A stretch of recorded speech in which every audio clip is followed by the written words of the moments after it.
3 दिनों में कम से कम 3 विशाल रूसी कार्गो विमान चुपचाप दक्षिणी रूस से ईरान की ओर उड़ान भरकर पहुंचे। न कोई प्रेस कॉन्फ्रेंस, न कोई घोषणा, बस भारी सैन्य परिवहन विमान सीधे तेहरान के नजदीक उतर गए।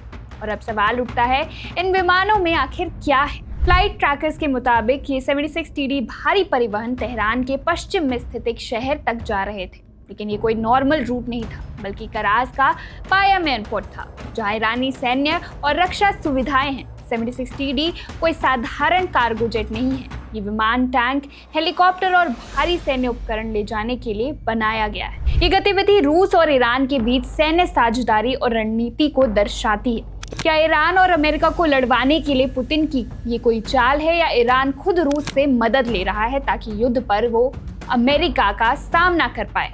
देखिए इस रिपोर्ट। रूस और ईरान के बीच कुछ बड़ा हो रहा है, और ये आसमान में हो रहा है। मात्र 3 दिनों में कम से कम 3 विशाल रूसी मालवाहक विमानों ने दक्षिणी रूस के सीधे ईरान के लिए चुपचाप उड़ान भरी। कोई घोषणा नहीं, कोई प्रेस कॉन्फ्रेंस नहीं, बस भारी सैन्य परिवहन विमान तेहरान के पास उतरे। तो बोर्ड पर क्या है? फ्लाइट ट्रैकर्स ने मिनरल्नी वोडी से तेहरान के ठीक पश्चिम में स्थित शहर करज तक उड़ान भरने वाले कई रूसी IL-76 TD भारी परिवहन विमानों को पकड़ा। ये कोई यादृच्छिक नागरिक मार्ग नहीं है। करज का पयाम हवाई अड्डा प्रमुख ईरानी सैन्य और रक्षा सुविधाओं के करीब स्थित है, और जिस विमान का उपयोग किया जा रहा है, IL-76 TD, आपका विशिष्ट मालवाहक जेट नहीं है। इसे टैंक, हेलीकॉप्टर और भारी सैन्य उपकरण ले जाने के लिए बनाया गया है।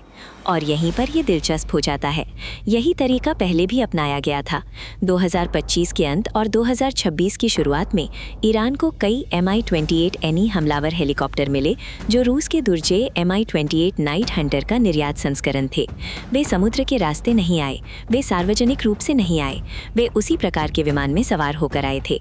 इसी तरह की उड़ानों को ट्रैक किए जाने के तुरंत बाद तेहरान से ऐसी तस्वीरें सामने आई जिनमें ईरानी छलावरण में Mi-28NE हेलीकॉप्टर दिखाई दे रहे थे, जो असेंबल हो रहे थे और परीक्षण उड़ानें भर रहे थे। उस डिलीवरी ने रातों रात ईरान की हमलावर हेलीकॉप्टर क्षमताओं को बदल दिया।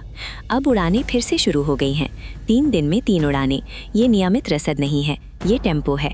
विश्लेषकों का मानना है कि ये विमान अतिरिक्त Mi-28NE हमलावर हेलीकॉप्टर, स्पेयर पार्ट्स और हथियार प्रणालियां या पूरी तरह से नए स्ट्राइक प्लेटफॉर्म ले जा सकते हैं। पैटर्न को देखते हुए धारणा स्पष्ट है, रूस ईरान को सैन्य आपूर्ति तेज कर रहा है। ये अलगाव में नहीं हो रहा है। ईरान रूस को ड्रोन और मिसाइल तकनीक की आपूर्ति कर रहा है। बदले में रूस ईरान की वायु शक्ति को अपग्रेड करता दिख रहा है। ना तो मॉस्को और ना ही तेहरान किसी बात की पुष्टि कर रहे हैं, लेकिन उड़ान मार्ग झूठ नहीं बोलते। और जब भारी सैन्य परिवहन 2 प्रतिबंधित शक्तियों के बीच इतनी बार उड़ान भरना शुरू कर देते हैं, तो इसका आमतौर पर मतलब होता है कि कुछ महत्वपूर्ण हो रहा है। सिर्फ रूस ही नहीं, चीन भी चोरी छिपे ईरान को हथियार दे रहा है। हालिया रिपोर्टों से पता चला है कि ईरान को चीन का YLC-8B3 3D लंबी दूरी का निगरानी रडार प्राप्त हो सकता है, जो विशेष रूप से F-35 या B-2 जैसे स्टेल्थ विमानों के साथ साथ बैलिस्टिक मिसाइलों का पता लगाने के लिए डिजाइन की गई प्रणाली है। सोशल मीडिया, OSINT खातों और ईरान प्रथा चैनलों ने कहानी को बढ़ा चढ़ाकर पेश किया है और रडार को ईरान की हवाई सुरक्षा के लिए गेम चेंजिंग बताया है। कुछ लेख 2025 के अंत में इजराइल के साथ ईरान के कथित 12 दिवसीय युद्ध के बाद संघर्ष पश्चात उन्नयन से तैनाती को जोड़ते हैं। Subscribe to One India and never miss an update. Download the One India app now.